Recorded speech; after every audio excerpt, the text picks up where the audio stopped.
The royal hall of the Lumerin domain shimmered beneath pale blue lanterns that floated without any visible chain.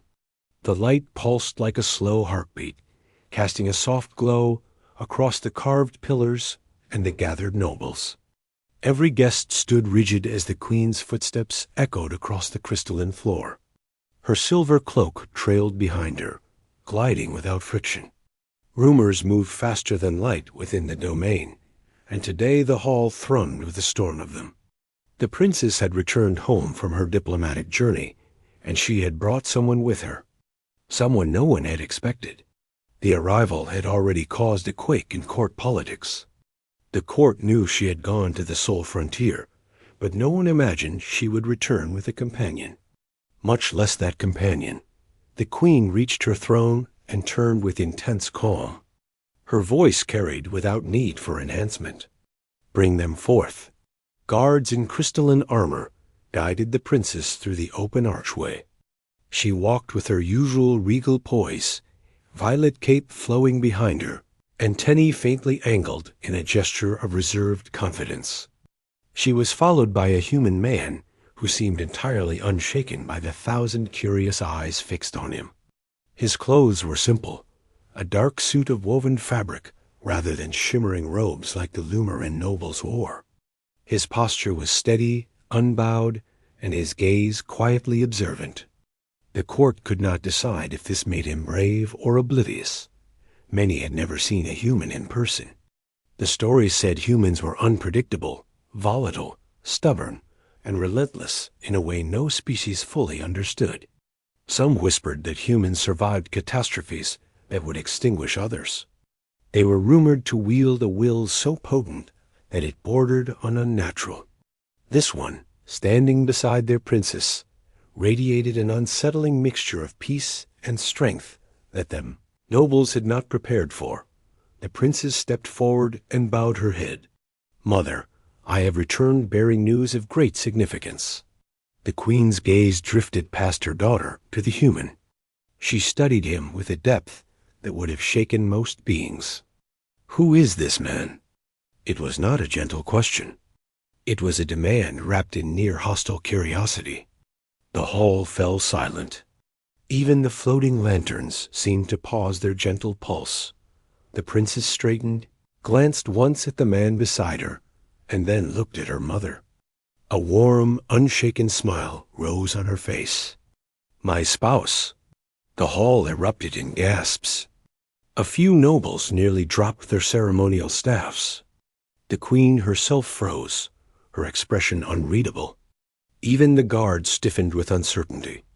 The human did not move. He did not flinch. He simply gave a respectful incline of his head toward the queen.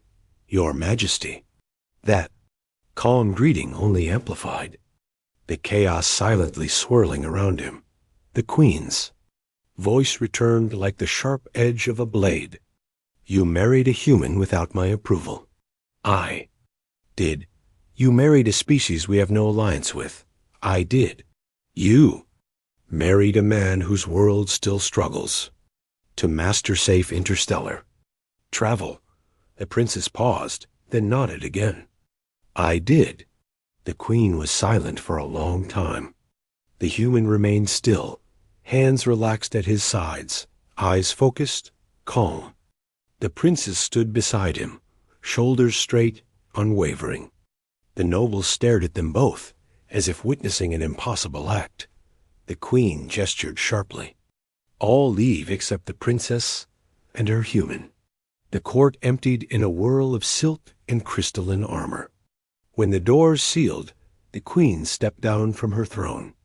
"You will explain." The princess took a slow breath. "Our journey to the Soul Frontier was intended to assess their potential as future partners. Instead, I encountered their harsh border conflict with the Hadrex marauders. The settlements were under attack. Families fled. Many were injured. And during the chaos, this man intervened." The queen shifted her gaze to him. "You fought the Hadrex." He nodded. "Yes.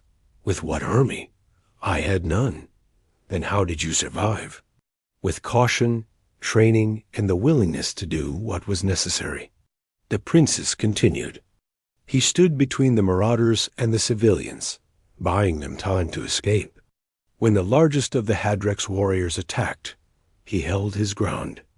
No other being I saw that day could have done what he did. Not with such resolve. The queen narrowed her eyes. That still does not explain marriage. The princess's voice softened. I saw a quality no Lumarin, no allied species, no royal suitor has ever possessed in such measure. I saw a will that would not shatter. I saw a heart that would not waver. And I saw courage that felt as if it could rewrite fate. When peace talks opened, we spoke. We learned of each other. We spent many days together. He was honest, thoughtful, unwaveringly loyal. I married him not as a political act, but because my choice was certain. The queen studied the human again. What is your name? Darren. A simple name. I am a simple man. The queen exhaled slowly. No human is simple. The princess stepped closer to him. Mother, I ask you to trust my judgment. Trust is not given so lightly. The queen circled the human. Human will is infamous. Human unpredictability is feared. Some say humans can push themselves beyond reason, beyond limitation, beyond what biology should permit. Humans survive because we must, Darren said calmly. Not because we seek glory. The queen faced him again. Tell me why you accepted marriage with a princess of the Lumarin domain. Your people could face danger if this union is misinterpreted by other powers. Darren nodded. I know, and yet I chose it. Why? Because she asked with honesty. Because I respected her. Because she saw me not as a weapon, not as a curiosity, but as a person. And because I would stand beside her through anything. A long silence stretched across the hall. Then the ground trembled. The queen stiffened. That was not natural. An alarm sounded through the palace. Guards rushed back in. Your Majesty. Unknown vessels have emerged from dark space. They are descending directly toward the capital. The queen's expression hardened. The marauders. The princess inhaled sharply. No, they would not follow me here. They lack such range. The guard spoke again. They are larger than the marauders' vessels. The queen turned to her daughter and the human. Come with me. The trio swept through the palace corridors until they reached the command chamber. A massive hologram flickered to life. 3 dark vessels moved toward the planet like spearheads. Energy readings spiked. These signatures, the queen murmured. They belong to the Wrath Coalition. The princess paled. They intend to force us into submission. The queen clenched her fists. They have waited for an opportunity to weaken us. A union with a human was the excuse they needed. Darren stepped forward. Your Majesty, may I speak freely? You may. They are not here for the marriage. They are here because they saw the marauders attack Earth's frontier and learned that Lumarin forces were present. They believe you intend an alliance with humanity. They fear a union between human resilience and Lumarin intelligence. The queen stared at him. And do they have reason to fear? Darren met her gaze without hesitation. If they threaten your home, yes. Shock rippled through the command staff. The princess closed her eyes for a moment, then touched his arm gently. The queen turned to her generals. Prepare our defenses. Darren spoke again. If I may offer a strategy. The generals hesitated, unsure whether a human should be granted such authority. The queen lifted a hand. Speak.